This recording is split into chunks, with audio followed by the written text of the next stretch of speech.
Dens TV. This is the Den Daily, bringing you all the latest gossip, views and transfer news from in and around the Den. Once again, never a dull moment at our football club. We woke up to the news this morning that potentially Jason Molumby could be returning to the club from West Bromwich Albion. There is also from an outlet less creditable, something similar to what I do for West Brom, saying that Jed can leave as well. But I think we'll save that one potentially, hopefully, in my opinion, for another day. Let's talk about Jason Molumby. He has a year left to run on his West Bromwich Albion contract, and there seems to be some sort of exile, some sort of disarray. I'm not sure what it is at West Brom. I have actually texted Benjamin Bloom this morning to ask him what is going on, because they're losing lots of players despite just missing out last year in the playoffs, I think, under Carlos Cobalan. Jonathan Swift's on his way out. Brandon Thomas Asante has already left for Coventry for £3 million. The Sky Blues picked Hull City to the post for his signature. It's now looking like Jed can leave, and also Jason Molumby. So is there a transfer embargo? I'm not sure. Someone might be able to let me know in the comments.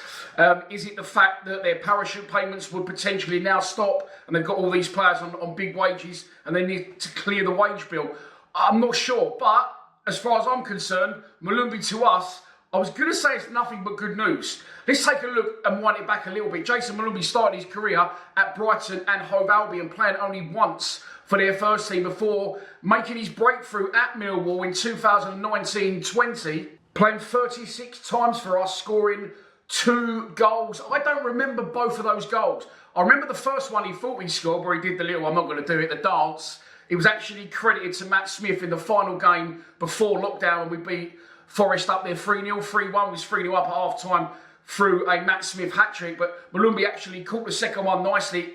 Did glance off Smith on the way through. It didn't change direction, but the goal eventually was credited to Smith. And I also remember Molumby scoring, I think it was in the final game of that season, in a 4-3 defeat away to Queen's Park Rangers. That seems like a lifetime ago, but I think that's what the score was. That was still during lockdown. I remember watching that in my front room with my mate. And that was deflected. So Jason Molumby is a player that I rate highly, of course. As I said, that was his breakthrough season, and he went on to go on loan at Preston, have a season there before eventually landing at West Bromwich Albion. And it don't seem to me like he's been there that long. But he must not have got a very long contract with West Brom. If we do sign him, then I'm sure you've already seen his little headbutt, right hook, headlock, few rabbit uppercut punches in a pre-season friendly that West Brom played the other day. So if we do sign him, he is going to be looking at a lengthy ban before he gets the kick of football for us. But it has been reported this morning that if it does happen, it will be a permanent deal. Neil Harris said he's keen to get other players in through the door. I think that was evident, despite I felt it was a decent run out yesterday. I felt that we do definitely need players, and Harris has said that we know we need players, and I think we're all aware of what positions the players are that we need.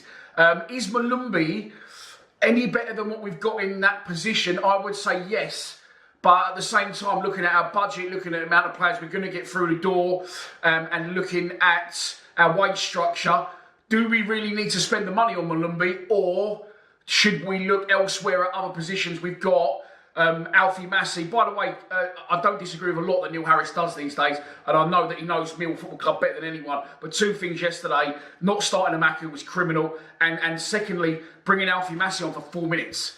It's just completely pointless. I would have rather you played Alfie Massey from the start, played Leahy from the start. If he was in the squad, he might have been injured, I'm not sure.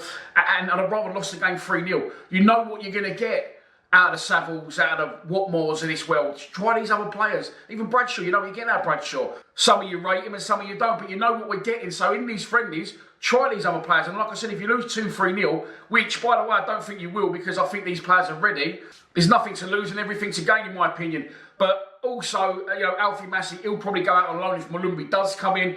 You got George Saville, who used to be a 10, but now in his twilight years, shall we say, he's more of a get your foot in, break play up, and then distribute it to someone left or right to do something with it, which rarely happens with our wingers at the minute. Casper De North, I think they brought him in to be more of the play the through ball, pick a nice pass. But again, I thought he played really well yesterday. Tough tackler, breaks the play up, distributes it. Billy Mitchell, same player, and I think Molumby is also in that mould. I think he's that type of player. So as good as I think he is, and as much as I would love to see him return to the club, now he's a little bit older, matured, sort of 4 years, he's definitely improved. His scoring record's not too bad for West Brom. It's something like 4 goals in 60 games.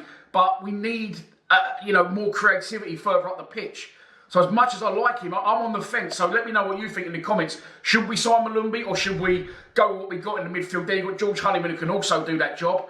Another tough tackling midfield of not a great deal of quality going forward there. I say nothing against Honeyman. I like him for us, but we need more flair. We need people wide. We need dare I say, a Jed Wallace. But look, I'm going to leave the Wallace one for another day. If it happens, then I'll be absolutely 1,000,000% on board with it. He's the exact type of player that we need right now. But getting back to Molumby, it could be on the cards. It was broken by Dan Marsh, who is a Millwall fan, a journo, and obviously looking by the article, he works for the Daily Mirror as well. It's been confirmed by Don Cowley as well on Twitter, so it could be a goer.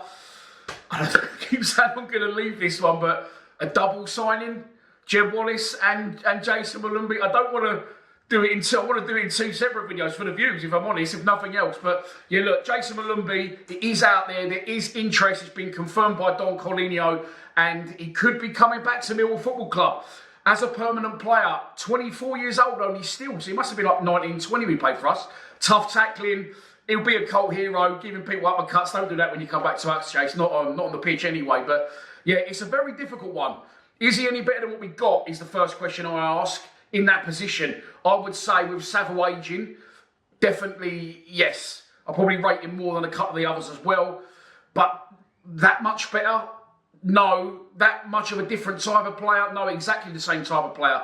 So I don't know. I'm on the fence. Let me know what you think in the comments, and I will bring you more on the potential Jason Molumby to Millwall transfer news if and when it happens. Please subscribe to Lions TV. Come on, you Lions.